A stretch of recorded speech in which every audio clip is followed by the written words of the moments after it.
Bonjour à tous, Jules, Mohamed, notre premier invité sur ce podcast, cette longue série où on va rencontrer plein d'entrepreneurs en France, à l'étranger.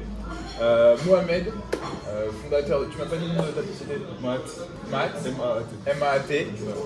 Donc, tu me dis si je me trompe, mais c'est une entreprise, un SaaS, qui permet aux entreprises dans la construction de gérer leur comptabilité, leur stock, leur flux entrant, leur flux sortant.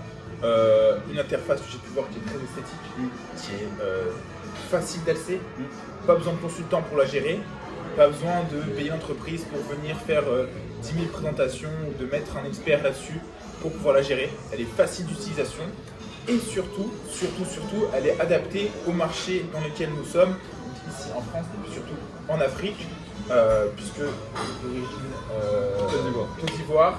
Tu l'as développé et tu as aujourd'hui une grosse partie des clients qui sont basés en Côte d'Ivoire. Toute l'Afrique, Côte d'Ivoire principalement Principalement Côte d'Ivoire pour l'instant. Après, évidemment, on a des ambitions d'expansion. Ouais, ce que je veux dire.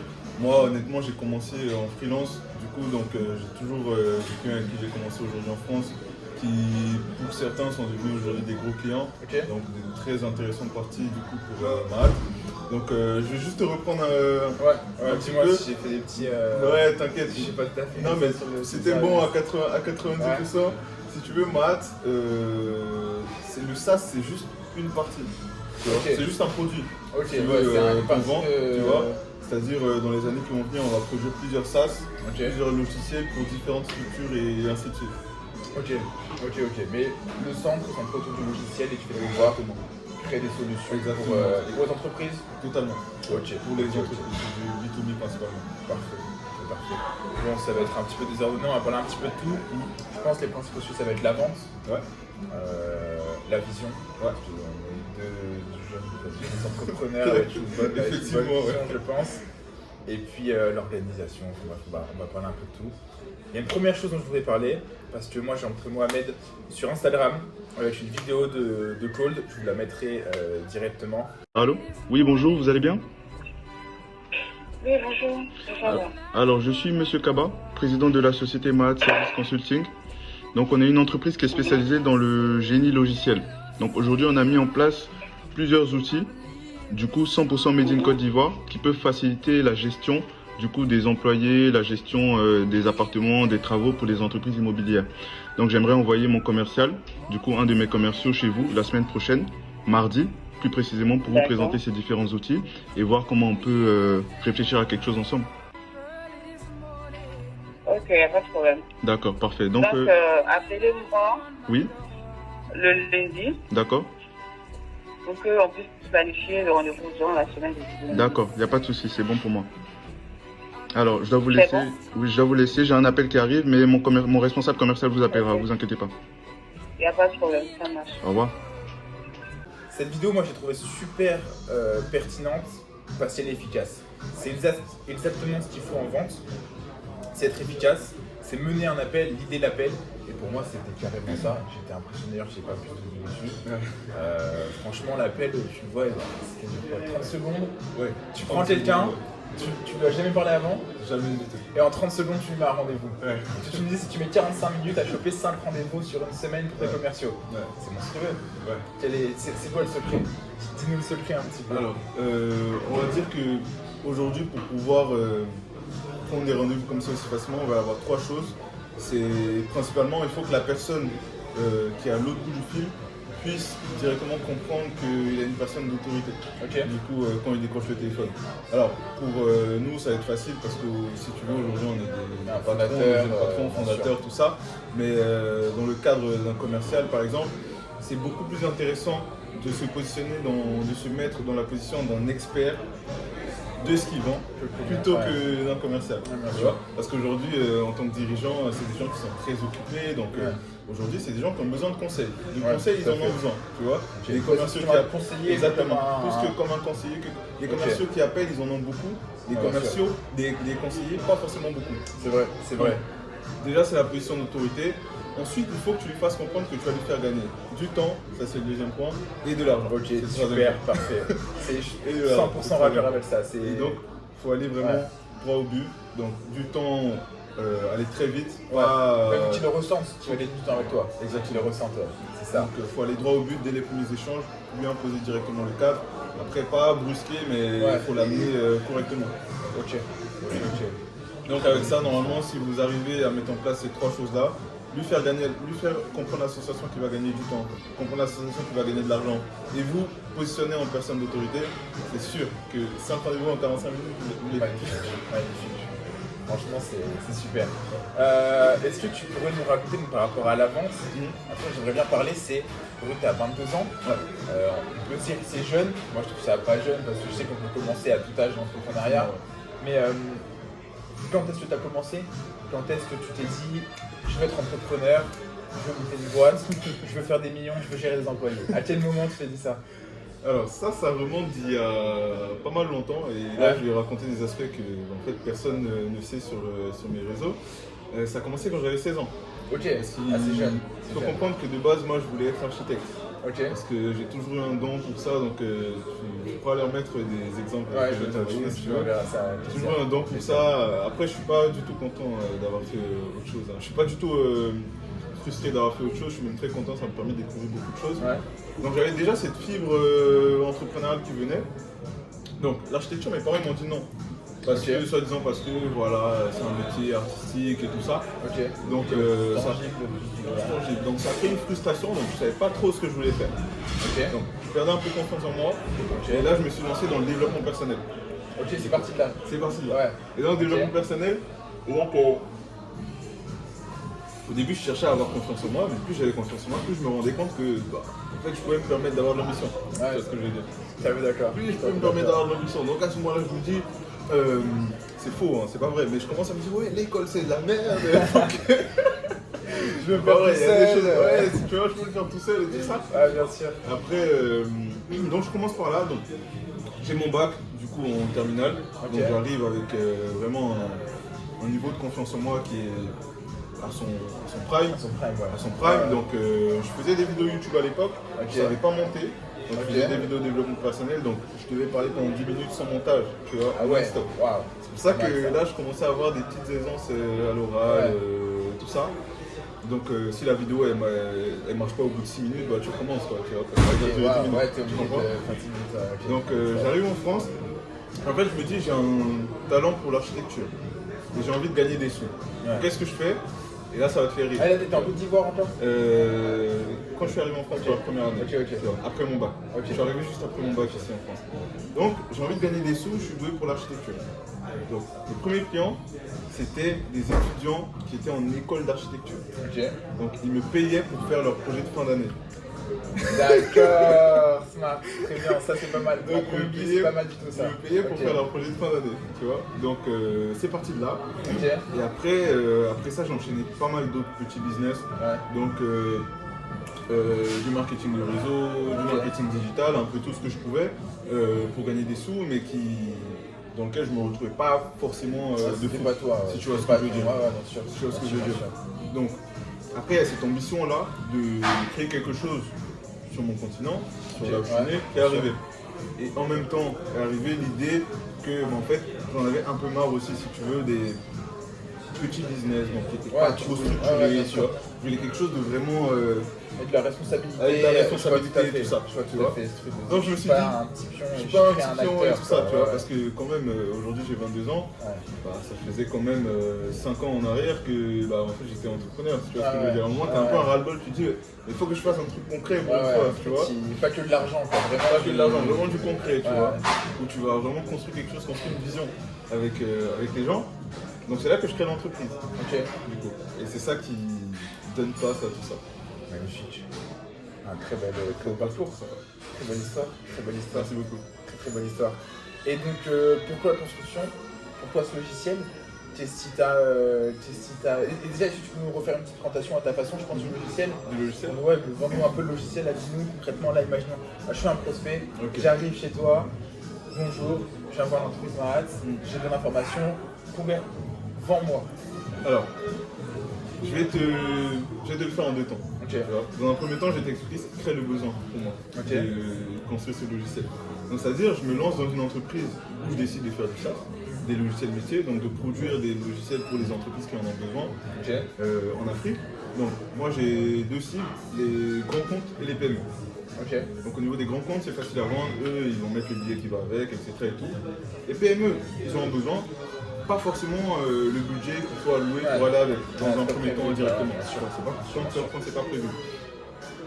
Et je me rends compte que, au bout de quelques mois, en fait j'ai parlé à peut-être 50 entreprises de la construction, ils ont tous besoin de la même chose. Ah, tu as vu le besoin en fait au fur et à mesure. J'ai vu le besoin au fur et à mesure. D'accord, ça c'est super. Ça c'est bien de faire le besoin après avoir pris la température du marché. Exactement. Ils ont tous besoin de la même chose. Donc je me dis, en fait là, ce qui va se passer c'est que je vais pas me casser la tête à leur construire un logiciel chacun. Surtout que c'est plus dur à construire. Donc je vais leur faire un SaaS. Et donc je leur dis, vous avez un SaaS qui va vous coûter moins pour le déploiement puisqu'on vous l'offre. On a des serveurs locaux, on n'aura pas besoin de vous déplacer quelqu'un, tout ça. C'est bien ça. C'est facile à utiliser. Vous avez une expertise locale, un support local, une surveillance 24 heures sur 24, des gens qui sont disponibles et qui vont pouvoir vous apporter les éléments dont vous avez besoin en temps réel. Ça fait partie de votre abonnement, tu vois. Plus le fait que c'est local. Donc ça aussi, adapté du coup, à vos réalités. Donc ça, rien que le fait que ce soit local et adapté aux besoins, ça permet déjà de titiller. En plus de créer de l'intérêt. Donc en plus quand tu ajoutes le support qui sera disponible 24 heures sur 24, plus la simplicité d'utilisation et le gain de temps. Bien sûr. Ils achètent. Magnifique. Ils achètent. Donc voilà, dans l'ensemble c'est un peu ça. Plus on discute, tu vois, plus je suis impressionné par à quel point c'est. De plus en plus d'éléments. C'est tout ça imbrique et tout se correspond, c'est magnifique. Ok. Et donc pour l'acquisition, on va partir sur un autre point d'acquisition, c'est la collecte de data.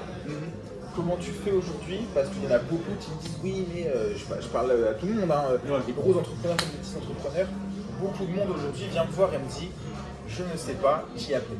Même si je sais appeler, je ne sais pas qui appeler. Comment tu trouves les personnes que tu vas appeler? Comment tu trouves un numéro de téléphone? Si tu utilises LinkedIn, des méthodes de scrapping, de l'achat de data, Google My Business, tout simplement. Comment tu utilises?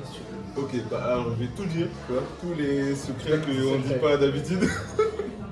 C'est qu'aujourd'hui en France, vous êtes encore plus avantagé parce que vous avez des outils incroyables qui vous permettent justement de scraper la donnée.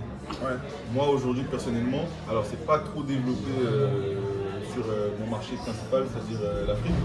J'ai d'autres moyens du coup d'acquisition. Encore en plus en Afrique, c'est beaucoup énormément de relationnel. Tu vois. Donc ça joue beaucoup. Ça peut servir aussi énormément. Ici en France, le relationnel, ça joue aussi énormément. Ça joue beaucoup. Chercher autour de vous pour le début, c'est très important. Même pour le long terme. Même pour le long terme, tu vois. Le cercle proche. Peut-être que je serai ton client demain et que tu seras le mien, tu vois, par exemple. Tu vois. Donc pour scraper de la donnée aujourd'hui, il faut déjà que vous puissiez réfléchir à votre cible. Premier point, c'est la cible. Donc maintenant, une fois que vous avez votre cible, vous devez maintenant établir qui est le déciseur principal que vous cherchez à vendre. Est-ce que c'est un PDG? Est-ce que c'est un DSI? Est-ce que c'est un responsable commercial? Une fois que vous l'avez, LinkedIn c'est très important. Si vous êtes dans le B2B, LinkedIn aujourd'hui c'est très important parce que ça vous permet justement de capter des profils qui sont intéressants à chercher avec. Et maintenant, une fois que vous avez ces profils-là, vous avez des outils aujourd'hui comme Full&Reach ou Lusha qui vous permettent de sortir directement des 06. Et ça, c'est donné, c'est cadeau. C'est vrai. Moi, j'appelle pas 04 secrétaire, tout ça, sauf quand j'ai pas le choix. Je le fais jamais. C'est de la perte de temps. Dans tous les cas, le gars, s'il te remballe au téléphone, c'est que peut-être, si tu étais passé par la secrétaire, tu n'aurais pas réussi à l'avoir. Et tu l'aurais peut-être eu, il n'aurait pas acheté ton produit. Dans tous les cas. Donc, il ne faut pas avoir peur d'appeler des 06. Que des 06, si vous voulez. Et il y a un autre outil aussi qui s'appelle Human Linker, que je trouve incroyable personnellement, parce qu'il te permet de faire des analyses de personnalité sur les personnes que tu appelles. En amont. On analyse ton persona à partir du... Ouais, c'est ça, le persona à partir du profil LinkedIn. Donc là aujourd'hui, en fait, tu l'appelles, c'est pas un inconnu pour toi. Tu vois, tu sais si c'est un gars qui va te laisser parler, tu peux lui expliquer tranquillement. Tu sais si c'est un gars, tu l'appelles direct, tu lui dis allô, écoutez, je fais je vends un logiciel, c'est un des meilleurs logiciels que vous avez jamais vu. Prenons rendez-vous, je vous montre. Tu tu vois. T'as des gars qui sont comme ça, tu vois. Et donc, Humanicaire, il va te permettre aujourd'hui d'avoir ce genre de données-là. Ça, c'est vraiment bien. Et donc, pour la suite, ça va être maintenant de ton ressort, donc c'est d'aller sur son site internet, de regarder ses informations, bien sûr, et de trouver ton angle de data. C'est très Humanicaire, je connaissais pas. Je vais voir si je m'en sers, c'est possible que je m'en serve, tu vois. Ils sont très très chauds. Moi, j'ai détecté des profils et je vois avec qui on matche bien. C'est vrai qu'on parle souvent, tu l'as peut-être étudié, les 4 profils types, le réfléchi, l'expansif. Et c'est des trucs qu'on apprend en école de commerce qui sont pas faux, n'empêche. On n'apprend pas n'importe quoi en école de commerce. Je critique beaucoup, bon, ça vaut pas son prix ni à l'heure ni à l'année. Ça vaut clairement pas son prix. Ah ouais, voilà, mais bon. Ça vaut clair. Ok, d'accord. Ça c'est Humanicaire, je mettrai bien. Hop, ça fait juste ici, en description. Incroyable, Humanicaire. Et tiens, moi j'avais utilisé LinkedIn, j'avais utilisé avec un logiciel non, ça s'appelle. Et le logo, c'est une espèce de, on dirait un petit. C'est pas Casper, il me semble. Ouais, Casper, ouais. Casper, ouais. Casper. Ça marchait bien, ça marchait très bien. Oui, c'est puissant aussi. En fait, je fais plus le col d'aujourd'hui, mais peut-être que j'y arriverai un jour. C'est très puissant, quoi. C'est très puissant. Ok, super. Et est-ce qu'aujourd'hui tes clients te recommandent, ou vu que tu as encore, j'ai envie de dire au début, c'est pas que tu es au début, c'est un modèle startup, comme on parlait tout à l'heure. Exactement. C'est que tu passes 3 ans, tu passes 2 ans à dev, tu passes 2 ans à étudier ton marché, et après tu te lances. Voilà. T'as de la reco déjà, ou pour l'instant, alors, c'est pas encore à ce stade-là? Pour l'instant, c'est pas encore à ce stade-là, mais c'est quelque chose qu'il ne faut pas forcément négliger dès le début. Dans la mesure où aujourd'hui, moi, je remarque que, en fait, quand je vais parler de certaines entreprises avec qui j'ai travaillé à des nouveaux prospects, ça les rassure beaucoup plus parce qu'ils connaissent et ainsi de suite. Et il y a toujours des entreprises du coup qui ont peut-être accès à des plus grosses entreprises. Je prends l'exemple typique d'une entreprise qui s'appelle Pharma. Donc je sais pas si vous regardez les vidéos, mais merci à vous. Du coup, qui travaille avec un gros producteur de gaz. Du coup, en Afrique de l'Ouest. Donc là, on va démarrer une collaboration avec Pharma pour ensuite justement travailler sur d'autres collaborations avec le gros producteur. Du coup. Donc ça, c'est des leviers qui sont vraiment très très importants. Essayez de maintenir vraiment, après vous n'allez pas, si c'est des entreprises qui sont concurrentes entre elles, c'est un peu plus compliqué. Mais il y a toujours un intérêt justement à demander de la reco, en fait à networker au maximum. Si vous voulez ce que je veux dire. En fait, t'apportes de la valeur, c'est normal, c'est un échange, on est sur un marché. Les gens se rendent pas compte à quel point les humains sont prêts à échanger dès que le travail est bien fait. C'est vrai. En fait, les gens sont ouverts au business, les gens sont ouverts à échanger et à offrir des contacts. C'est sûr. Sur les entrepreneurs, en tout cas, nos entrepreneurs, ils donnent gratuitement énormément de choses. C'est sûr, c'est super important. Ok, super. Ça y est, et justement, parlons-en. Comment tu définirais aujourd'hui ce que tu apportes à tes clients? Ce que tu vas apporter en plus, parce que j'en ai un petit peu parlé, tu nous as présenté toute la notion de SaaS qui va arriver. Tu peux entrer un peu dans le détail de ce que tu apportes tes clients dans le bâtiment par rapport à ton concurrent. Alors, effectivement, de façon palpable. De façon palpable, si je dois te le dire, c'est que c'est au niveau de l'expérience client.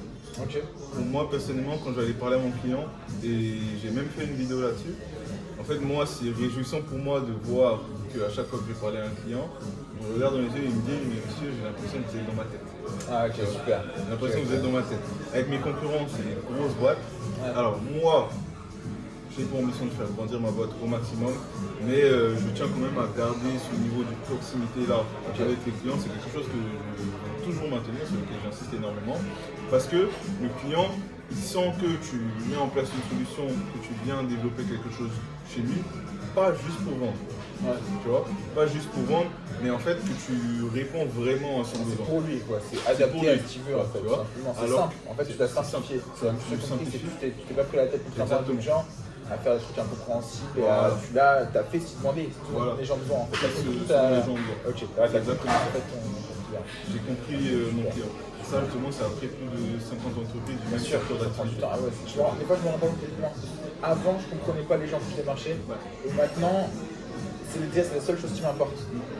Quand je démarche quelqu'un, c'est est-ce que j'arrive à le comprendre? Et avant, j'étais centré sur mon produit, ce que je faisais, on se rend compte. T'es là pour aider une personne et rien d'autre. T'es payé qu'à ça, t'es payé que aider une personne, moi c'est la même chose. T'es payé que si t'apportes de la valeur, t'apportes pas de valeur, t'es pas payé. C'est sûr. Ok, super. Et parlons chiffres. On parlait de chiffres. Année 1, lancement décembre du coup. Quels sont les objectifs là tu as souvent des contrats déjà signés, etc. Partons du principe que là, tu as janvier, ça sera, 1er janvier maintenant. Sur l'année, quel est l'objectif chiffré réaliste? Alors l'objectif chiffré réaliste, c'est 800 000. Ok, très bien. Très réaliste, c'est 800 000. Ouais, ok. C'est 800 000, sinon par rapport à la solution qu'on Tu les as déjà en fait, en termes de prix, tu les as déjà en fait. Ouais. C'est déjà, En fait, comme je te disais tout à l'heure, dans mon portefeuille client, je les ai déjà. ouais, de devis signés, de les réaliser, de promesses d'achat, etc. Ouais, c'est Les ça. achats, etc. On est déjà aux 800 000. Au volume de contacts, C'est ça, exactement. de ton funnel qui permet de C'est ça. super. C'est le travail qu'on va mettre en place dans les temps qui viennent. Ton marché, tu l'estimes à combien aujourd'hui? Ouais. Mon marché, il pèse Des milliards. c'est des milliards. Ah, c'est des milliards. Des dizaines de milliards. T'as su tes principaux concurrents, qui sont les principaux concurrents aujourd'hui? Les principaux concurrents, comme je t'ai dit, là, sur la première solution que j'ai lancée, c'est Sage. Ok. Du coup, Sage, j'en ai pareil, pas. logiciel de gestion, c'est un ERP. On va avoir aussi, je t'avais dit tout à l'heure. Les Big Four, un petit peu les Ouais, cabinets de... ça va être un peu les cabinets de conseil aussi. Sage, yes, les Big Four. Les Big Four. Ok. Donc, parce que si tu veux, moi, le secteur d'activité de mon entreprise, principalement, il va aller au-delà de juste la production de logiciels. Ouais. Donc, on est vraiment dans une dynamique de se positionner en tant qu'acteur clé du conseil en IT sur le continent. Ok, parce que ça va être, à terme, ça va être une sorte d'écosystème complet en fait. Exactement, une sorte Tu d'écosystème complet. Ok, et on va dire quel point de centre? En fait, le point de centre, c'est le conseil en général, ou ça va être le bâtiment, ou va être le point central? Le point central, ça va être le conseil en général. Ok. Maintenant, Ok, je vois. ce qui va se passer, c'est que nous, on peut te conseiller et t'apporter en même temps tous les éléments dont tu as solutions besoin internes. pour la réalisation. C'est Tu vois. C'est vraiment ça la dynamique. Ça se construit pas en un an, un écosystème comme ça, si tu vois ce que je veux dire. très intéressant, tu m'en parlais tout à l'heure. Tu as aussi pour ambition de monter une société dans la construction. Ouais. Avec une technologie, un outil, un système qui est extrêmement efficace, peu connu, peu développé. C'est donc la construction en briques de terre, c'est ça? Ouais. En ciment de terre, Ça, pardon. en ciment de terre. Et on fait déjà des briques en terre, Ouais. c'est ça? Là, tu crées du ciment de terre, tu nous en parles un petit peu, je trouve ça vraiment intéressant. Ok, bah, en gros, je vais t'expliquer. Si tu veux, le ciment de terre, c'est un matériel qui est beaucoup plus healthy, on va dire, donc qui est beaucoup plus respectueux de l'environnement. Et par-dessus le marché, surtout sur un continent comme l'Afrique, Ouais. du coup, où il fait chaud quasiment toute l'année. Donc le ciment classique, il ne permet pas réellement d'isoler les maisons, de garder les températures. Donc tu vas regarder dans les maisons, ils ont tous la clim. Ok. Tu vois, par exemple, en termes de facture d'électricité, c'est un Ouais, peu chaud cher. aussi, tout le monde ne peut pas se l'offrir. Donc moi, ce que je veux apporter, c'est une nouvelle solution qui existe déjà et qui est encore très artisanale. Ok. C'est le ciment de terre, comme Ok. je viens de le dire. Donc lui, il permet d'isoler la température, la chaleur en journée Ok. et de la rejeter le soir. Donc il fait toujours une bonne température dans la maison. Ok. Il régule la maison d'un point de vue humidité et tout ça. Ok. Et justement, ce qui m'a donné l'idée, c'est le fait d'avoir travaillé dans le logiciel avec pas mal d'entreprises qui sont dans le secteur de la construction. Je me suis dit, eux, ils ont besoin d'autre chose aussi. Ouais. Du coup, qui est par exemple une nouvelle solution par rapport à leurs différents travaux. Donc c'est Super, super. Et revenons sur la partie un petit peu plus commerciale. Là, c'est pour parler vraiment, on va plus rentrer sur la partie, on va dans la très bonne occasion ensemble. Qu'est-ce que tu dirais à un jeune qui veut commencer? Parce que là, on voit à 22 ans, enfin moi là je me remets à ma place, tu vois, aujourd'hui j'ai 20 ans, je me remets à 16 ans et je te vois, je me dis ouais, non mais le mec, c'est un monstre. Et sincèrement, je te dirais, mais je peux jamais de ma vie.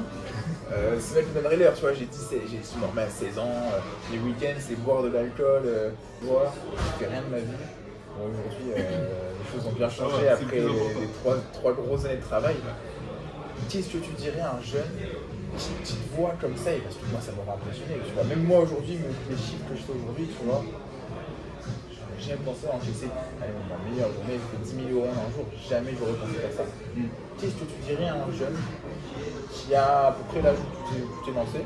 Déjà, sur toi, tu l'as senti que c'était dur quand tu t'es lancé? c'est sûr, c'était Est-ce dur. que tu as eu peur en te lançant? C'est une vraie question. Est-ce que tu as eu peur en te lançant? Tu as toujours cru que tu allais réussir? Tu as toujours su que tu allais réussir? Ou est-ce que le doute existe entre nous? Alors, il y a différentes étapes. Donc la première étape, c'est principalement l'étape de la confiance en toi-même que tu vas devoir gagner.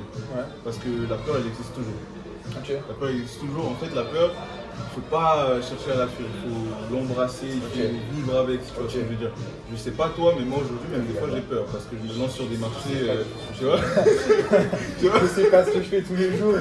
Je sais pas comment on fait en vrai. Tu te lèves et tu Bien vas. sûr, tu lèves, tu vas Donc, toi-même. Ouais. déjà, dans un premier temps, il faut accepter la peur. Parce que le pire des scénarios qui peut arriver, c'est que, en fait, ce que tu es en train de faire, bah, tu vas te casser les gueules.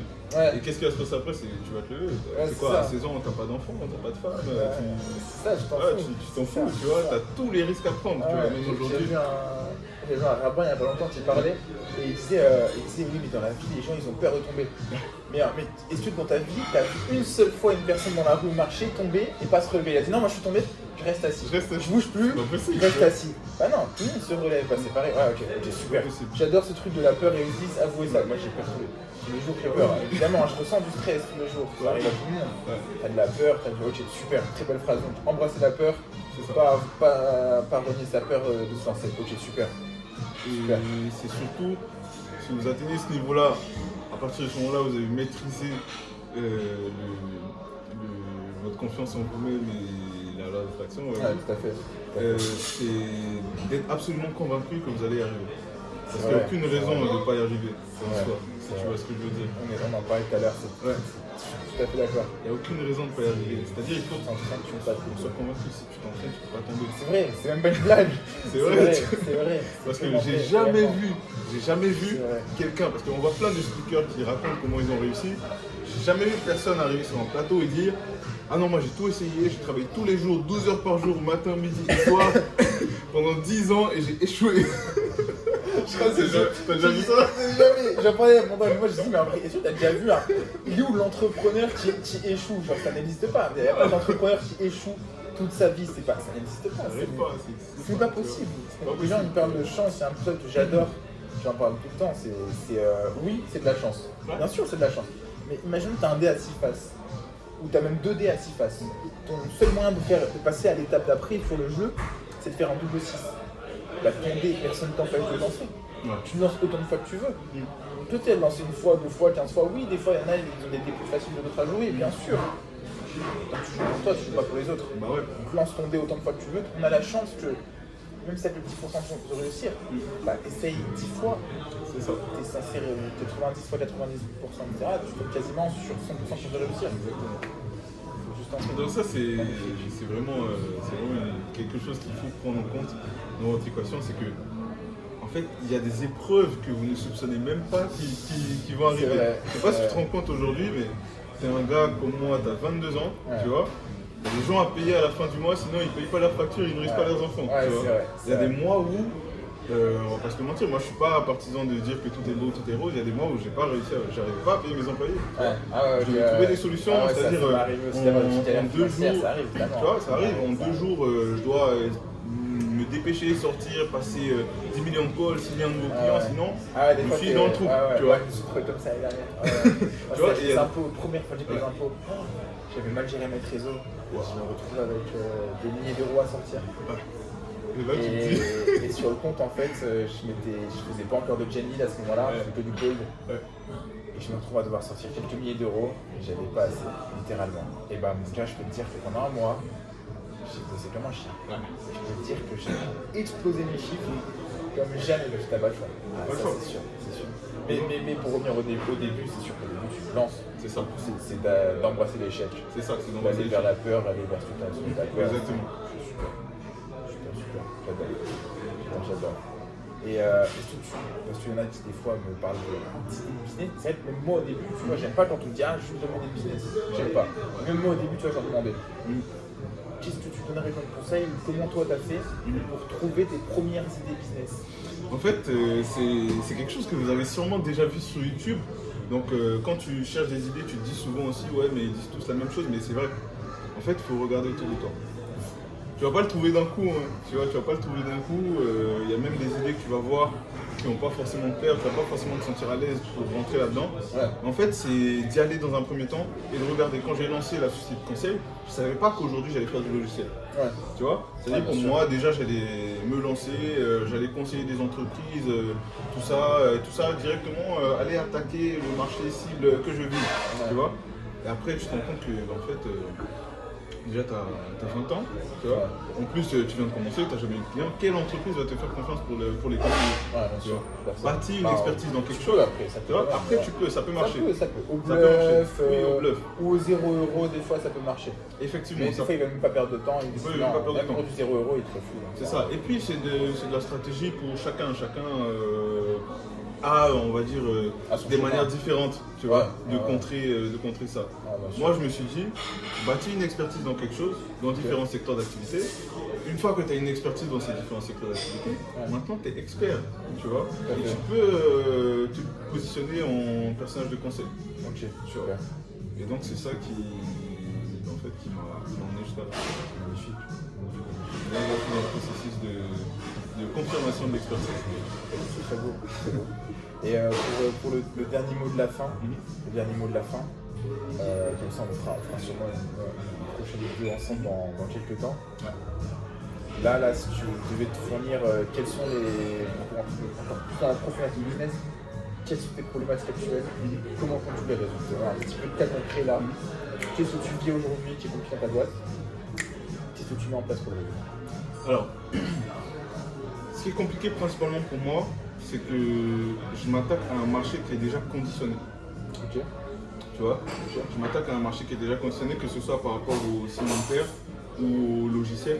Donc aujourd'hui, on est sur un marché où il y a déjà des références. Ouais, tu dis, c'est dans le sens où les gens ont déjà leur habitude. Ouais, ils ont déjà leur Ouais. habitude. Tu vois, il y a déjà des références en termes de gestion de stock, il y a déjà des références. Tu vois. En termes de construction de maison, il y a déjà des références. Ok. Donc l'objectif aujourd'hui, c'est de venir à nouveau éduquer ce marché-là. Donc ça fait un double travail aujourd'hui, c'est non seulement d'éduquer ce marché, donc à travers des conférences, à travers des séances de formation dans les entreprises, offertes, tout ça, donc c'est beaucoup de l'investissement au début, tu vois. Et maintenant, une fois qu'ils sont éduqués, c'est de maintenant leur vendre la solution. Convertir. Ouais, tu vois. éduquer, convertir. Éduquer, Tu as convertir. un gros travail d'éducation et de Exactement. vente, de marketing. De vente et des marketing, c'est principalement ça. Donc ça, c'est la plus grosse problématique que je rencontre On aujourd'hui. verra si on peut t'accompagner chez Clean en tout cas, si on peut t'apporter tout ça et t'apporter de la valeur et plus de clients Bien pour sûr. que tu signes facilement. Je compte sur toi. On va voir ça. Magnifique Mohamed, je te remercie. Un grand merci à toi, Merci. à très bientôt. Tu nous as apporté plein de conseils, plein de bonnes valeurs. Normalement là, vous devriez pouvoir avancer sur vos business. Merci Mohamed.